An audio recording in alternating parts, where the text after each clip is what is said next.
नमस्कार। बिहार में जो शिक्षक भर्ती परीक्षा होनी थी TRE-4 वो लगातार लेट होती जा रही है और इस वजह से लाखों उम्मीदवारों का भविष्य कह सकते हैं कि अधर में लटका हुआ है।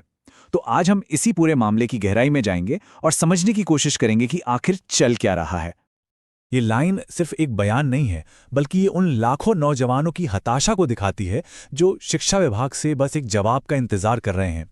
असल में ये एक लाइन इस पूरे मुद्दे के तनाव को बिल्कुल साफ साफ बयां कर देती है। तो चलिए सबसे पहले ये देखते हैं कि वादा आखिर किया क्या गया था और उसकी हकीकत क्या निकली। यहाँ पर जो विरोधाभास है वो एकदम साफ है। मतलब एक तरफ तो शिक्षा मंत्री बार बार ये भरोसा दे रहे थे कि TRE-4 का नोटिफिकेशन बस आने ही वाला है, और दूसरी तरफ जब 2 फरवरी को BPSC का ऑफिशियल एग्जाम कैलेंडर आया तो उसमें TRE-4 का कहीं जिक्र तक नहीं था। और बस इसी बात ने उम्मीदवारों के कन्फ्यूजन और गुस्से को और भी ज्यादा भड़का दिया। और देखें, ये कोई एक बार की गलती नहीं है, ये तो छूटी हुई तारीखों और अधूरे वादों की एक लंबी कहानी बन गई है। इन तारीखों को देखिए, उम्मीदवारों की उम्मीदों को बार बार जगाया गया और फिर तोड़ दिया गया। जुलाई में मुख्यमंत्री की घोषणा से लेकर जनवरी में नोटिफिकेशन आने के वादे तक हर तारीख अपने साथ एक उम्मीद लेकर आई और आखिर में निराशा देकर चली गई। लेकिन इन तारीखों और सरकारी बयानों के पीछे उन लोगों की कहानी है जिन पर इसका सीधा असर पड़ रहा है। चलिए अब जरा छात्रों के दर्द और उनके गुस्से को समझते हैं। ये जो संख्या है ना, 6 से 7 लाख, ये सिर्फ एक आंकड़ा नहीं है। ये 6 से 7 लाख करियर हैं जो दांव पर लगे हैं। ये 6 से 7 लाख परिवार हैं जो इंतजार कर रहे हैं। मतलब इस मुद्दे का जो पैमाना है वो बहुत बहुत बड़ा है। छात्रों के लिए ये सिर्फ एक परीक्षा में देरी नहीं है। सोचिए, उन्होंने कितनी मुश्किल से अपनी महंगी B.Ed की डिग्री पूरी की होगी। जुलाई 2025 से वो लगातार प्रदर्शन कर रहे हैं।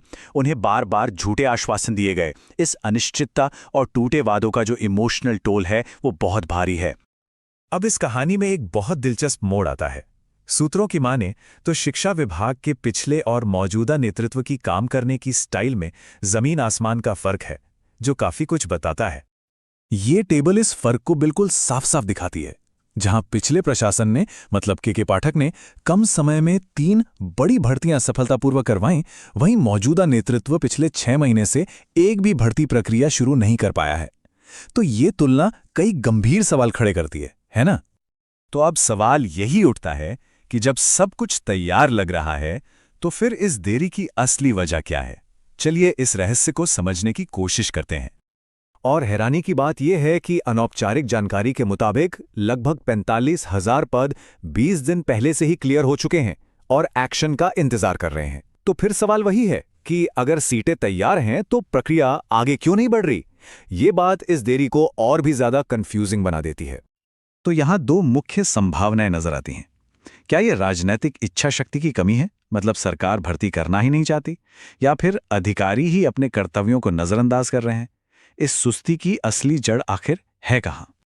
खैर, इस पूरी अनिश्चितता के बीच अब भविष्य की ओर देखते हैं, क्योंकि अब निराश छात्रों में एक अल्टीमेटम जारी कर दिया है। छात्रों ने अब एक साफ डेडलाइन दे दी है, 7 फरवरी। अब ये तारीख सिर्फ एक तारीख नहीं है, ये एक आखिरी मौका है जिसके बाद स्थिति पूरी तरह से बदल सकती है। तो अब सिचुएशन बिल्कुल साफ है, या तो 7 फरवरी तक नोटिफिकेशन आए या फिर 8 फरवरी से बड़े पैमाने पर आंदोलन शुरू होगा। छात्रों का सब्र अब जवाब दे रहा है और वो निर्णायक कार्रवाई के लिए पूरी तरह से तैयार दिख रहे हैं। और हम इस चर्चा को इसी सवाल के साथ खत्म करते हैं। जैसे जैसे ये डेडलाइन करीब आ रही है, क्या छात्रों का ये गुस्सा आखिरकार सोए हुए सिस्टम को जगा पाएगा? देखिए, ये सिर्फ एक परीक्षा की कहानी नहीं है, ये एक सिस्टम की जवाबदेही और लाखों नौजवानों के भविष्य का सवाल है। आने वाले दिन ही बताएंगे कि इस टकराव का नतीजा क्या होता है।